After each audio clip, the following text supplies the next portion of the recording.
One way साहेब, आदरणीय SDO साहेब, तहसीलदार साहेब, सुनीलजी, विवेकजी, ब्रिजमोहनजी, येथील उपस्थित सर्व कारंजातील मंडळी, आज वसुबारस निमित्त आपण दुसऱ्यांदा पुन्हा इतक्या मोठ्या प्रमाणावर या ठिकाणी आपण एकत्र आलो आहोत. मागच्या वर्षी नागपूरच्या गोरक्षणला व्हिजिट दिल्यानंतर ही संकल्पना मनामध्ये आली व ती संकल्पना इथे आपल्या विश्वस्तांजवळ बोलून दाखवल्यानंतर सर्वांनी अगदी कमी वेळामध्ये तो उपक्रम मागच्या वर्षी राबवला होता. त्याचप्रमाणे आपण सर्वजण वाट पाहत असतो की वसुबारस, तर या निमित्ताने आपल्याला एक इतक्या वर्षापासून आपली भारत देशाची एक परंपरा आहे की यावेळेला आपल्याला गाईचं गोऱ्याचं पूजन करता आलं पाहिजे. पूर्वीच्या काळी प्रत्येकाच्या घरोघरी गाई असायच्या, म्हशी असायच्या, गोवंश असायचं, त्यानिमित्ताने त्यांच्या घरीच पूजा होत होत्या.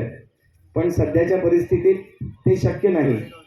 त्याच्यामुळे ज्यांच्या घरी आहे त्यांना आपल्या घरी हे पूजन करता येतं, पण आपण सर्व मंडळी आपल्या गोरक्षण संस्थेमध्ये येऊन याचा सर्वांना लाभ घेता यावा या दृष्टीने याचं आपण आयोजन केलं असतं. आजच्या काळामध्ये एकट्याने गाय ठेवणं व तिचं पालन पोषण करणं हे याच्यामध्ये बऱ्याच अडचणी येऊ शकतात. त्यामुळे आपल्या सर्व मंडळींना या पूजनाचा लाभ मिळावा या दृष्टीने इथे आपण हे पूजन ठेवलेलं आहे. आपल्या गोरक्षण संस्थेची स्थापना 1912 साली झालेली आहे. आता जवळपास आपल्याला 110 वर्ष याला पूर्ण झालेले आहेत. कारंजातील बरेच मंडळींनी या गोरक्षण संस्थेला योगदान देऊन आजपर्यंत या ठिकाणी एक चांगल्या स्थितीत ही गोरक्षण संस्था आणून ठेवलेली आहे.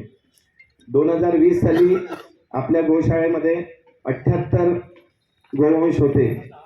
त्यानंतर मागच्या वर्षी आपल्याजवळ 148 गोवंश होते.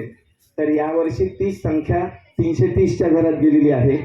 व अशाच प्रकारे जर आपल्याकडे गाई गोवंश येत राहिलं तर पुढच्या वर्षी निश्चितच ही संख्या 500पर्यंत जाईल. ज्या स्पीडने आपल्याकडे आपण सर्व गायींना, कुठे कत्तलीसाठी जाणाऱ्या गायी, कुठे सोडून दिलेल्या गायी, अनाथ गायी अशा सोडून दिलेल्या असतात, त्यांना आपण लगेच गावातील बरेच सामाजिक संस्था आपल्याला त्याची माहिती देतात व आपण लगेच तिथून त्या गायीला आणण्याची व्यवस्था करतो व आपल्या गोशाळेमध्ये तिला घेऊन घेतो.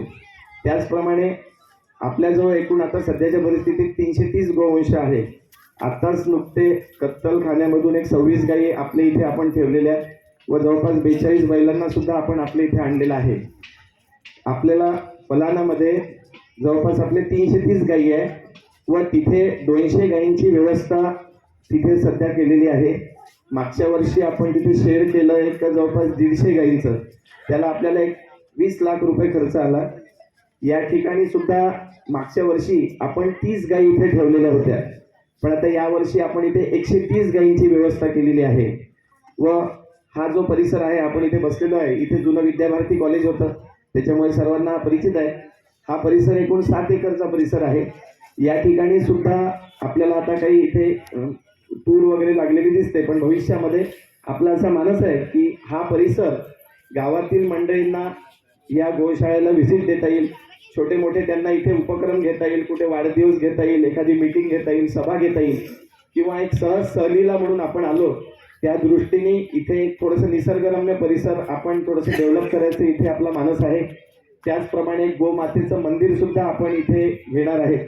त्यामुळे इतर वेळेला सुद्धा आपल्याला कोणाचा वाढदिवस साजरा करायचा असेल तर या ठिकाणी आपण येऊन करू शकू, या पद्धतीने असा आपला मानस आहे. त्याचप्रमाणे बऱ्याच वेळेला आपण निर्माल्य जे टाकून देतो, यावेळी आपल्या गोग्रीन फाउंडेशननी जसं गणपती आणि देवीचे निर्माल्य त्या ठिकाणाहून जमा केले, ते सर्व टाकण्याची व्यवस्था आपल्या या गोशाळेमध्ये आपण असे केलेली आहे की ते फेकून दिलं जाणार नाही किंवा पाण्यामध्ये टाकून पाणी प्रदूषित होणार नाही, ती सुद्धा व्यवस्था आपल्या इथे केलेली आहे. इथे बिलखेड्याला आपली 14 एकर जागा आहे.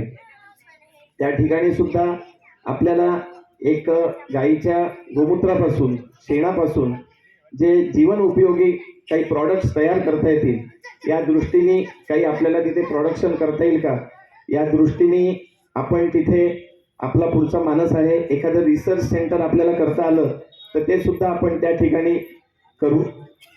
त्याचप्रमाणे आपल्याला फलाण्याला जवळपास एक आपल्याला कुटार ठेवता येईल अशा पद्धतीने 200 क्विंटल कुटार तरी ठेवता येईल या दृष्टीने आपलं नियोजन करायचं आहे. आदरणीय शुक्ला साहेबांचं मी स्टेजवर त्यांना आमंत्रित करतो व त्यांचं स्वागत करतो.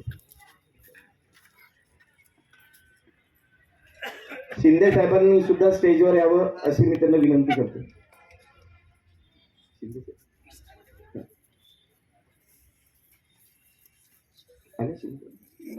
त्याप्रमाणे आपल्याला जसं आपलं इथे बऱ्याच लोकांना पलानाला जाणं शक्य होत नाही, तर म्हणून आपलं पलानाला सुद्धा कोणाला व्हिजिट द्यायची असेल तर त्या दृष्टीने सुद्धा तशी व्यवस्था केली जाईल. या ठिकाणी सुद्धा व्यवस्था केली जाईल. अशा पद्धतीने ही जी आपली गोरक्षण संस्था आहे, आत्ताच नुकती विवेकजींशी माझी एक पुण्याला तिथे समस्त महाजन ग्रुपतर्फे कात्रजला एक गोशाळेबद्दल आणि बाकी गोसंवर्धनबद्दल एक 2 दिवसाचं वर्कशॉप होतं.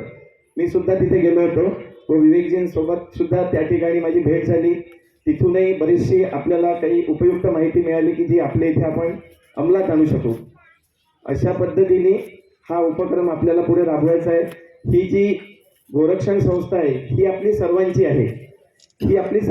ही कारंज्याची गोरक्षण संस्था ही आपली सर्वांची आहे. आपल्या सर्वांचं सुद्धा जे पण काही आपल्याला काही सूचना द्यायच्या असतील, काही सांगायचं असेल ते सुद्धा आपल्या विश्वस्त मंडळींजवळ आपण सांगितलं तर निश्चितच आपण सगळं त्यावर अंमल करू. व आपली पूर्वीच्या काळी असं असायचं की ज्या आता जसं आपण पाहतो की संपत्ती ज्याच्याजवळ जास्त तो श्रीमंत, पण जुन्या काळी असं असायचं की ज्या राजाजवळ जास्तीत जास्त गोधन असायचं तो सगळ्यात समृद्ध राज्य असं समजलं जायचं. व आपल्याला आता हीच परंपरा गोवंशाचं संवर्धन करणं ही आपली सर्वांची जबाबदारी आहे. ही काही एकट्याची जबाबदारी नाही. व जोपर्यंत सर्व कारंजावासियांचं याच्यामध्ये तन मन धनाने सर्व मंडळी एकदम सहकार्यच करत असतात. कारंजाची खूप चांगली अशी परंपरा आहे की कारंजात कुठलाही उपक्रम मग तो सामाजिक असो की धार्मिक असो, कारंजातील सर्व मंडळी प्रेमाने एकत्र येतात व प्रत्येक उपक्रम यशस्वीरित्या पूर्ण करतात. त्यामुळे या गोशाळेला सुद्धा आपल्या सर्वांचं अशाच पद्धतीने भविष्यात सहकार्य लाभेल असं बोलून मी माझे 2 शब्द संपवतो.